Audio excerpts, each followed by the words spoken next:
اهلا وسهلا بحضراتكم. استفزني جدا الفيديو اللي بهيب عبد الهادي شفته بيقول فيه كل من ينتقد حسام حسن لازم ياخد فوق دماغه.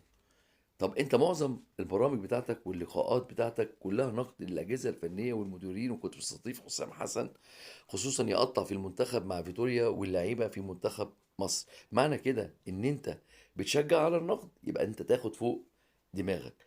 فعلا الاعلاميين المهنيين في مصر خصوصا في كره القدم قليلين. يعني تحس ان محمد شبانه وخالد بيومي هم اقرب اتنين للاعلام الراقي المحترم.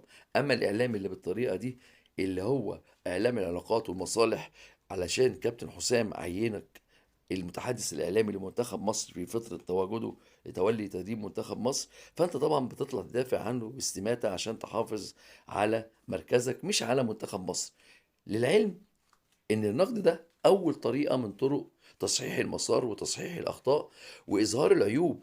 اللي ينقد ممكن في نقد يبقى مغرض، بس في نقد ممكن يبقى بناء. يبقى مش كل من ينتقد حسام حسن ياخد فوق دماغه. النقد اللي هو المغرض ماشي، لكن النقد البناء لازم يحترم ولازم تستمع له، ولازم حسام حسن يستمع له. لان فعلا كل اللي بينقد بيفهم كوره، مش انت وحسام حسن اللي بتفهموا كوره بس في مصر.